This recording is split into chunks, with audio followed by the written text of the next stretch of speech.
ህመም ያዘለ ፍቅር፣ ልብ አንጠልጣይ የፍቅር ታሪክ ክፍል 4። ተራኪ ረዚቃ መሐመድ። ለቻናላችን አዲስ ከሆናችሁ ላይክ፣ ሼር እና ሰብስክራይብ በማድረግ ቤተሰቦቻችን እንድትሆኑ በአክብሮት እንጋብዛችኋለን። ፍጹም ፍቃዱን እየተገረመ እያየው፣ እብደት አልከው? አሳባጅ በሞላበት ምድር የሚያብድ ሰው ቢበዛ አይገርምም። ጥሎት ግቢውን ስራውን ትቶ ወጣ። ወደፊት ምን ሊፈጠር እንደሚችል እያሰበ ከቤዛዊት ጋር እንዴት ሊኖሩ እንደሚችሉ፣ እሷን ከህመሟ የትኛው ሐኪም ቤትና ዶክተር ጋር ቢወስዳት ጤናዋ እንደሚመለስ እያሰበ፣ እሱም ምን ስራ እንደሚሰራ እያሰበ፣ ሌላ ትምህርት ቤት እንኳን ምን ማድረግ እንደሚችል እያስጨነቀው ነው። ቤዛዊት ካልጋዋ ተነስታ መንቀሳቀስ ጀምራለች። ፍጹምን እየደወለች ሁሌ ብታወራው ለማየት ጓጉታለች። በጣም ናፍቋታል። የመጀመሪያዋ ነው እንደዚህ አይነት ስሜት ሲሰማት። ፍቅር የሚያደርገውን ነገር ሁሉ ፍጹምን ካየችው ቀን ጀምሮ ነው ማወቅ የጀመረችው። ከዛ በፊት ብዙም እውቀት አልነበራትም።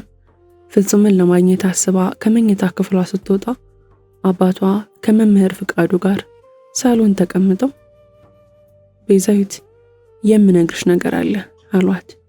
እንድትቀመጥ ፊት ለፊታቸው ያለውን ሶፋ በአይናቸው እንድትቀመጥ እየጋበዟት፣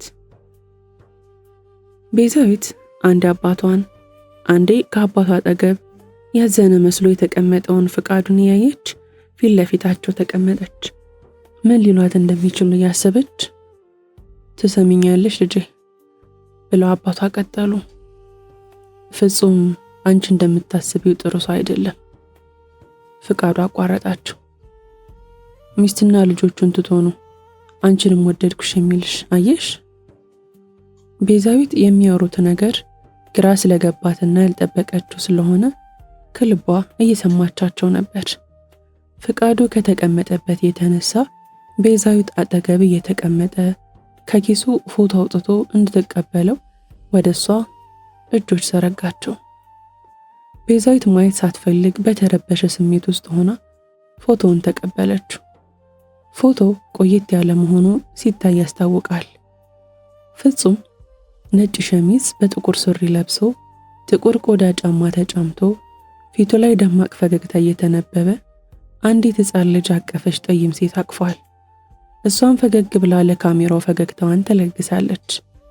ደረቷ ላይ ያቀፈችው ሕፃን ከሁለቱም ስሜት ሳይሆን ካሜራውን ረስቶ አይኖቹን ወደ ሰማይ ተክሎ ፎቶ ላይ ይታያል። አየሽ ቤዛዊት፣ ፍጹም ትዳሩን ልጅን ጥሎ ነው እዚህ ከተማ የመጣው፣ አይሆንሽም። ቤዛዊት የፍቃዱን ወሬ መስማት አልቻለችም። ድብልቅልቅ ያለ ስሜት ውስጥ ሆና ፎቶውን መሬት ላይ ጥላው እየረገጠች ወደ መኝታ ክፍሏ እንባዋን እንዳያዩባት እየሮጠች ገባች። ፍጹም የተመነቃቀረ ቤቱን አጸዳድቶ ከቤዛዊት ጋር የቀጠሮ ሰዓታቸውን እያሰበ በተደጋጋሚ ሰዓቱን እያየ ከቆየ በኋላ ሊደውልላት ስልኩን አውጥቶ በተደጋጋሚ ቢደውልላትም አይነሳም። ምን አጋጥሟት ይሆን እያለ በጭንቀት ተስፋ ሳይቆርጥ የቀጠሮ ሰዓታቸው አልፎም እየተንቆራጠጠ ሲሞክር ስልኩ ተነሳ። አቤት! የተዘጋጋ ወፍራም ድምፅ። ቤዛዊት ናት። ብዙ ከመነፋረቋ የተነሳ ጉሮሯ ተዘግቷል። ፍጹም በጥርጣሬ ቤዛዊት፣ ምን ነው ድምፅሽ? ምን ሆንሽብኝ? ፈጣሪ ቸር ያሰማኝ እያለ የእሷን መልስ ለመጠበቅ ሰፍ ቢልም የሚሰማው የታፈነ የለቅሶ ድምፅ ብቻ ነበር። በፈጠረሽ ንገሪኝ፣ ልምጣ እንዴ? ቤት ነሽ? ፍጹም የሚይዘው የሚጨብጠው ጠፍቶ ተጨነቀ። ሚስትና ልጅ አለ? የቤዛዊት የሚቆራረጥ ድምፅ በጆሮቹ አስተጋባ። የምን ሚስትና ልጅ ቤዚ? ምን አይነት ወሬ ነው የምታወሪው? ያልጠበቀው ጥያቄ ስለሆነ ምን ብላ ጠየቀችኝ እያለ ነው። አለህ? አትዋሸኝ። በአይኔ ነው ያሳዩኝ። እኔንም ጥላኝ ልትጠፋ ነው አይደል? የውሸት ወድሻለሁ የምትለኝ? እኔ እየወደድኩ የቤዛዊትን ንግግር ሰምቶ መጨረስ አልቻለም። አልጋውን በዳበሳ አኝቶ ቁጭ አለ። መልስ የለህም አይደል? በቃ ተወኝ፣ እረሳሃለሁ። የቤዛዊት የመጨረሻ ቃል ጆሮ ላይ ስልኩን ከመዝጋቱ በፊት ነበር። ፍጹምም በዓይኔ ነው ያሳዩኝ የሚለውን ቃል እያስታወሰ እነማን ናቸው ሲል አሰበ። አእምሮ ላይ ፍቃዱ የሚል ስሙ ሲያስተጋባበት ወደ ሌላ ጥያቄ ተሸጋገረ። ምን አሳይቷት ይሆን? ለዚህ የሚሆን መልስ ግን ስላጣ መጨናነቁ ጨመረ። ሕይወቱ ምስቅልቅል ያለ መሰለው። ከስራ መባረሩ፣ የተባረረበት ምክንያት የሆነችው ከልቡ የወደዳትን ቤዛዊት በውሸት ወሬ ስለተለወጠችበት እያዘነ አልጋው ላይ ጋደም ብሎ በሐሳብ ነጎደ። አመሻሹ ላይ ሐሳቡ ወደ እንቅልፍ መርቶት የልጅነት ሕይወቱ በህልም ዓለም እየታየው ነቃ። ከአልጋው በፍጥነት የተነሳ መደርደሪያ ውስጥ ያለውን የፎቶ አልበም አውጥቶ ማገላበጥ ጀመረ። ከመሃል ከተደረደሩ ፎቶዎች መካከል ውጭ ሀገር ከሄደች ብዙ ዓመታት የሆናት ታናሽ እህቱ ከልጇ ጋር ሆኖ እሷን ሲሸኛት ሽኝትም ሲያደርግላት አብሮ የተነሱት ፎቶ መጥፋቱን አስታወሰ። ሕይወት ብዙ ሰዎችን ታገናኛለች። የሚወዱን የምንወዳቸው፣ የሚጠሉን የምንጠላቸው፣ ይሄ ሁሌም ያለው እውነት ነው። ነገር ግን ወዳጅ መስለው የቀረቡን ጠላቶቻችንን ማወቅ በጣም ይከብዳል። ለዚህም ነው አንዳንዴ የኔ ያልነው ሰው ሳንጠብቀው ተለውጦ ጋኔል ይሆንብናል። በተቃራኒውም የጠላነው ሰው አልፎ አልፎ ስንቀርበው መልአክ ይሆናል። ፍጹምንም የገጠመው ይህ ነው። ፍቃዱን ቤቱ ያስገባበት ቀን ውስጥ ነው። በጣት የሚቆጠር በጊዜው ውስጡ ላይ የፍቃዱን ተንኮል ስላልታየው ልብ ብሎ አልተከታተለውም እንጂ ፍቃዱ የቤዛዊትንና የፍቃዱን ፍቅር ያውቅ ነበር። ፍጹም ስለ ቤዛዊት ስትጠይቀውም ፍቃዱ የሚመልስለት ስለ ቤዛዊት ሕመም መጥፎውን እንጂ ጥሩና መልካም ጎኗን ነግሮት አያውቅም። ፍቃዱን በቤዛዊት ውበት የቤዛዊትን አማላይ ሰውነት በፍትወት ሲመኝ ዓመታት አልፎታል።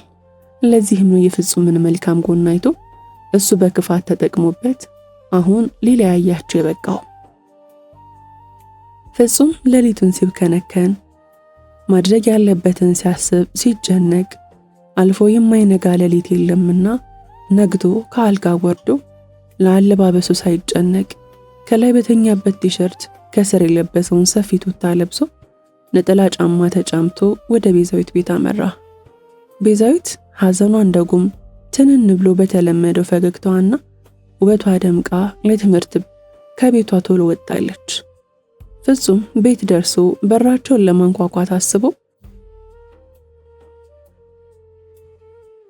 እንደተጨነቀ በሩ ተከፍቶ እህቷ ወጣች። እንዴት አደርክ ፍጹም? የቤዛዊት እህት ፍጹምን ባላሰበችው ሰዓት ስላየችው እየተገረመች እያየችው ነው። ቤዛዊት አለች? አጭር ቃላት ካፉ ወጡ። ወይ አሁን ወጣች ወደ ትምህርት ቤት። ሌላ የምታወራውን አልሰማም። ፍጹም አንገቱን መሬት ላይ አቀርቅሮ ወደ ትምህርት ቤቱ ወደሚወስዱ አቅጣጫ ተጓዘ። እንደተብከነከነ ቤዛዊት ወደ ትምህርት ቤት እያመራች ፍጹምን በልቧ አስታውሳው እንደ ጠላቷ ረገመችው። እንዴት እንደዚህ ያደርገኛል? እጠላዋለሁ እያለች ስትጓዝ ሳታስበው የትምህርት ቤቷ በር አካባቢ ፍቃዱ ፊት ለፊቷ ቆሞ አስቆማት። ሃይ ቤዜ። ፍቃዱ ድምፁን እያስለመለመ እጁን ዘረጋ። ሰላም። በግዴለሽነት እጇን ዘረጋችለት። ከትምህርት ቤቱ መግቢያ ካለው ከአስፋልቱ መንገድ መኪናው በፍጥነት እየነዳ ከባለቤቱ ጋር ይጨቃጨቃል። እሷ መሳደብ ጀምራለች። እሱ መለመንና ማባበል ስላልሆነለትና እየሰማችው ስላልሆነ በብስጭት ስራው እንዳይረፍድበት እየተናደደ የመኪናውን መሪ ይዘውራል። ፍጹም በርቀት የትምህርት ቤቱን ግቢ እያየ ቤዛዊትን አፍቃው በምን ቃል እውነቱን እንደሚያስረዳት እያሰበ ይራመዳል። ታዲያ በድንገት ባየው ነገር ተደናገጠ። ቤዛዊት ከጠላቱ ከከዳው ወዳጁ ከሆነ ፍቃዱ ጋር ቆማ እያወራች ነው። የልብ ምት ይሰማል። ምን እየተፈጠረ ነው? አእምሮ ይጠይቃል። በርቀት ያየውን አላምን ስላለ የለበሰውን ሰፊ ቱታ ገላው ላይ በንፋስ እየተውለበለበ የተጫማውን ነጠላ ጫማ ማንሳት እያቃተው አስፓልቱን ማቋረጥ ጀመረ። እየበረረ የሚመጣው በጭቅጭቅ የታጀበው የባልና ሚስት መኪና ከመኪናው የሞተር ጩኸት በላይ የእነሱ ቅጥ ያጣ ጩኸት እየተሰማ ፍጹም በሚሻገርበት መንገድ እየከነፈ ነው። የፍጹምን በሐሳብ በፍቅር በተንኮል የሰከረ ደመ ነፍስ ሊቀጥፍ ጎማው ማሽከርከሩን ቀጥሏል። መኪናውን እየዘወረ የነበረው የተናደደው ባል ወደ ሚስቱ ዞሮ ተይኝ ብሎ ላፍታ አንገቱን ወደ ፊት ለፊት ሲመልስ መንገድ ውስጥ በቅርብ ርቀት ሰው እየገባበት መሆኑን አስተዋለ። የመኪናውን ማቆሚያ በድንጋጤ በሙሉ ኃይሉ ረገጠው። መኪናው ለመቆም ሲታገል ጎማዎቹ ከአስፓልቱ ጋር ጥል ፈጥረው የሚሰቀጥጥ ድምፅ አሰሙ። ፍጹም በደመ ነፍስ እነ ቤዛዊትን እያየ እየተራመደ ያልጠበቀው መኪና አጠገቡ ደርሶ የመኪናው የፊት አካል ሁለቱንም እግሮቹን በኃይል መታቸው።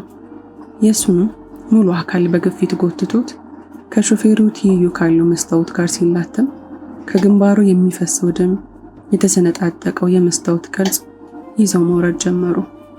መኪናው ሙሉ ለሙሉ ሲቆም የፍጹም አካል ከመኪናው ኮፈን ተንሸራቶ መሬት ላይ ተዘረረ። ፍጹም አሁን ደመ ነፍሱም አይሰማውም። ጆሮ ግንድ ላይ የሚሰማው የነበረው ጭው የሚል ድምፅም በሂደት ጥፍት አለ። የሚያየው የሚሰማውም ነገር በቀስታ ቆመ። ቤዛዊት የመኪናውን የግጭት ድምፅ ስትሰማ አይኗን በእጇ ሸፍና ጥቂት ከቆየች በኋላ ላለማየት ፈቃዱን ጥላው ወደ ትምህርት ቤቱ መግቢያ በር አመራች። ብዛት ያላቸው ተማሪዎች ግን ወሬውን ለማየት ወደ መኪናው እየሮጡ ሄደው ከበቡት። ፍጹም ነው፣ መምህር ፍጹም ነው፣ ወይኔ ቲቸር። ተማሪዎቹ የተገጨውን ሰው አይተው ሐዘን የማይችሉ ሴትና ወንዶቹ እያለቀሱ፣ ሌሎቹ በግርምትና በድንጋጤ ሆነው ሁኔታውን ያስተውላሉ። የገጩ ሚስት የቅድሙ ምላሷ አሁን ተጣጥፎ የዋጠችው ይመስል የለም። በፊት ሲከፈቱ የነበሩ አፎቿ አሁን ተዘግተው በድንጋጤ ደርቀው አመድ መስለዋል። የራሷ ጥፋት መሆኑ አሁን ገብቷት የባሏ ፊትን ላለማየት በሐዘን ፈዛ ቀርታለች። ባሏ መሪ ጨብጠው የነበሩ እጆቹ የሚይዙት የሚጨብጡት አጥተው ይንቀጠቀጣሉ።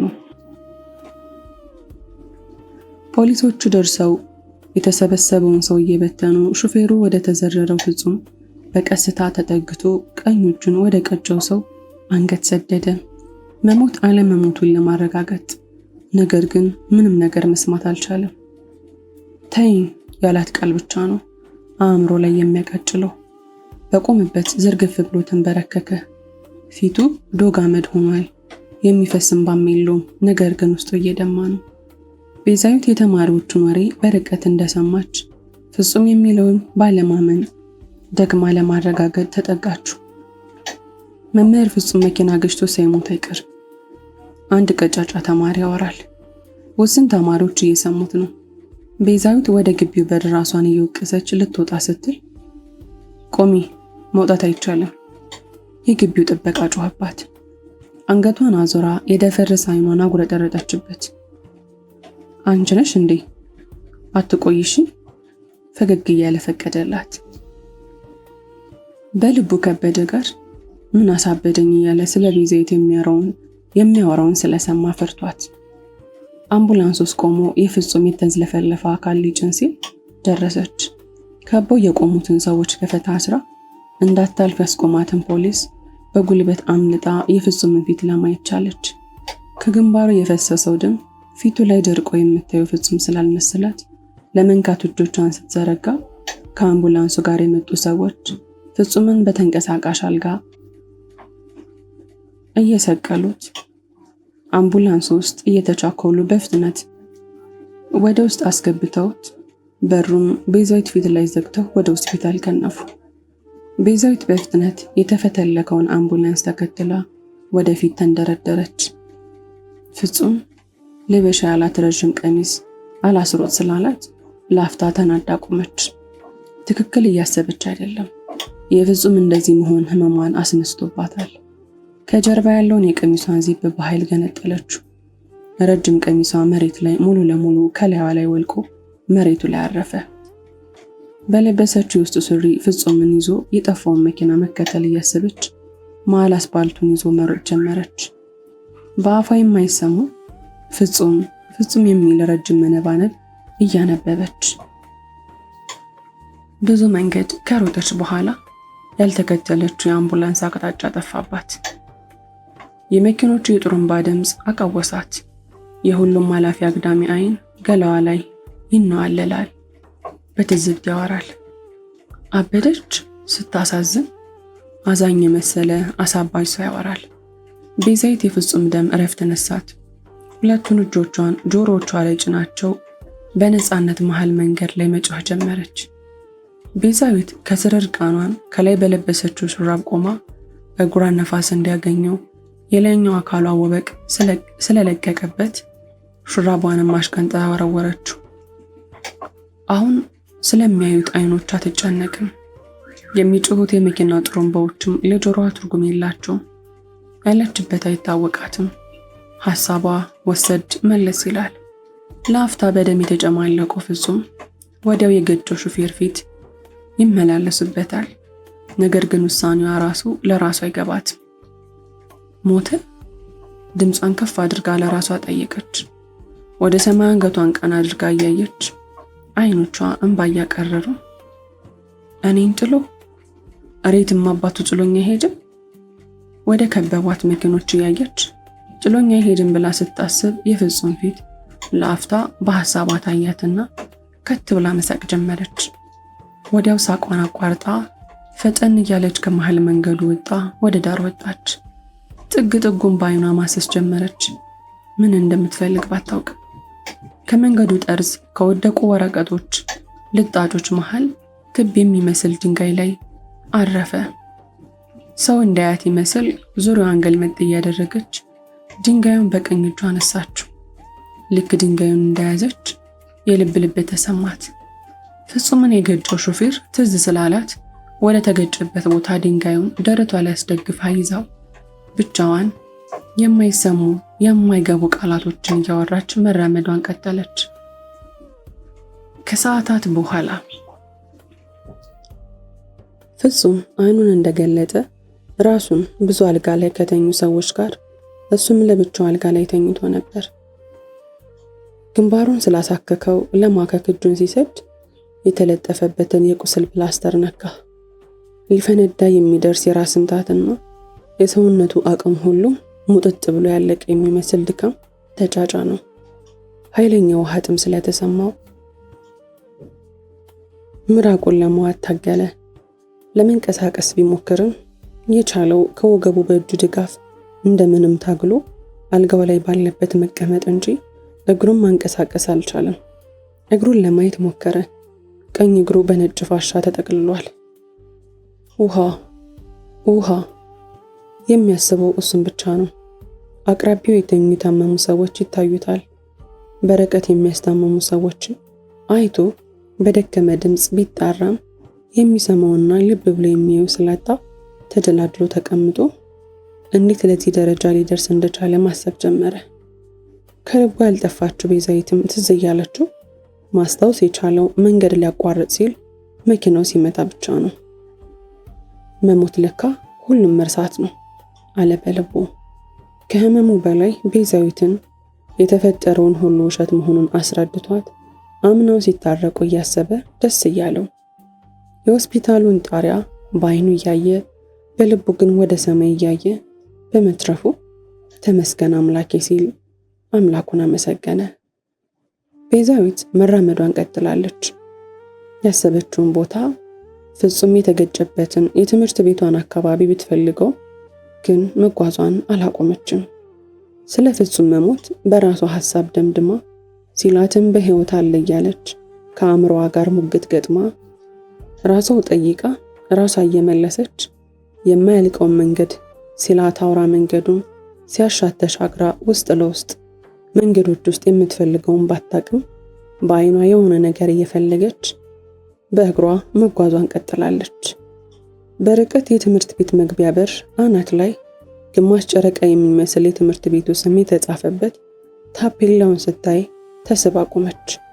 ለማንበብ እየሞከረች አንገቷን ቀና አድርጋ ብዙ ቆየች። ቃላቶችን ስትዘል፣ ስትሳሳት፣ ለማስተካከል ተመልሳ ስትደግም ሰዓታትን ገደለች። ጊዜው ወደ መምሸት እየተጠጋ ነው። ከቆመችበት ቦታ ሳትነቃነቅ ዙሪያዋን ተመለከተች። ጉሊት የሚቸረችሩ ሴቶች ብቻ። በመሃል አንድ ጠይም ወንድ ሳያያት በሐሳብ እየተራመደ አጠገቧ ሲደርስ አይቷት እርቃኗን መሆኗን ሲያስተውል ደንግጦ መስመር ቀይሮ ሲራመድ ማንበቧን ትታ ልጁን መከተል ጀመረች። ፍጹም ጠብቀኝ እንጂ። ከጀርባ እየተከተለችው ያለችውን ሴት ዞሮ አያት። ከየት የመጣች እብድ ናት እያለ በኋላው ለሚመጣው አደጋ ለማምለጥ አይኑን እያጉረጠረጠ ፍጥነቱን ጨምሮ ከአይኗ ተሰወረ። ክፍል 5 ይቀጥላል።